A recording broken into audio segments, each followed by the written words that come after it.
¿Qué pasa, forocoche? ¿Qué pasa, forocoche?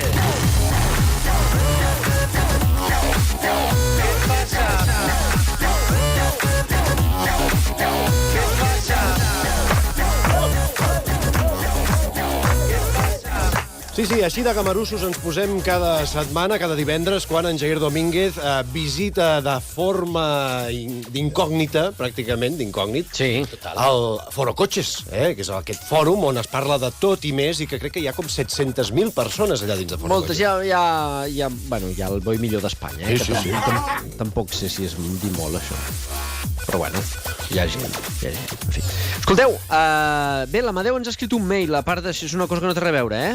D'acord. Fem un petit apartat dins de Forocoches. Té a veure, però diu, ja que parleu de Forocoches cada divendres, sempre penso en fer-vos difusió del Comando Pantomàquer, que crec que no n'heu parlat mai. És un grup de catalans de Forocoches on defensem la independència en aquest fòrum ple de fatxes. Ostres, què dius ara? Sí, estan Hi ha ficats guerres nacionalistes a dins de Forocoches. Home, moltíssimes, i ells s'han fet forts allà dintre, el Comando Pantomàquer. Doncs una salutació al comando Pantomàquer i molts ànims, perquè allà dins n'hi ha d'haver-hi cada cosa, com al món, com al món. Com a l'Estat, també, hi ha de tot. Però també és ficar-se una mica a la boca del llop, Sí. M'agrada, molt de valor demostren aquesta gent, però no és aquest el tema del que parlarem avui. Avui un tema, bueno, terrible, És que podem tenir un grup a Racó Català, què fas a Forocoches?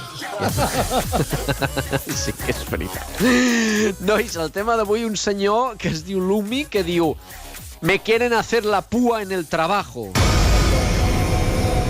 Clar, quan he llegit això dic, ostres, parlem-ne, perquè això és crisi, això interessa, això és actualitat, el Rojo Vivo, la Sexta Notícies, Ana Pastor, això interessa a tothom, i nosaltres com a pseudoperiodistes també ens interessa. La pua com a fenomen laboral.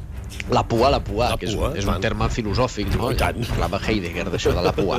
Diu, aviam, llegeixo, és una mica llarg, però llegiré ràpid, si els pulmons i el refredat m'ho permeten. Diu: hola, os cuento mi caso, a ver qué os parece. Tengo un trabajo aquí en Cáceres donde llevo ya unos años y soy un profesional de lo mío, que es el desguace, y mi jefe, como gana mucho dinero, abre más desguaces por España y me ha propuesto trasladarme a Valencia. Yo en principio le dije que sí, pero mejorando las cosas, normal, ¿no? Él no me puso pegas y me dijo de mejorar, pero ahora que se acerca el momento y lo tengo todo preparado, la mejora que me prometió ya no es tan buena y dice que si no es rentable y me quiere pagar menos. Yo le dicho que con esas condiciones me quedo donde estoy y me dice que entonces me echara. ¿Puede hacer eso? Eso son amenazas por no hacer lo que dice y creo que no pude. ¿Qué harías vosotros? Gracias a todos. Bravo. Interpreta Jaur,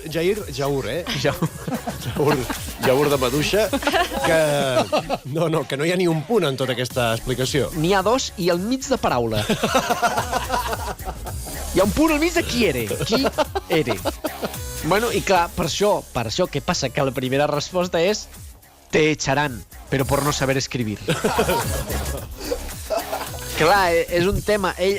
No és indispensable saber escriure en aquesta feina. No, clar, és el que ha entrat ell ha entrat a justificar-se després de l'han crucificat per no saber escriure, i entra i diu: dejar a un lado la ortografía, que para el desguace no me hace falta, de todo tenemos que haber. Que bonica aquesta última frase, de todo tenemos que haber. És preciós, I un senyor no triga ni un minut a respondre-li que tu comentario sí que és un desguace de faltes d'ortografia. Entra molta gent, a dir la seva, que sí, que si no, es barallen. Hi ha un moment de bogeria tal que es comencen a barallar entre ells, Perquè entra un tio i diu: casi me da un ictus leyendo tu mensaje, yo puta. Què deu ser un ictus? Un ictus, no sé. Nivell mèdic, Clar, entra un senyor després i diu: es ictus, cabronazo.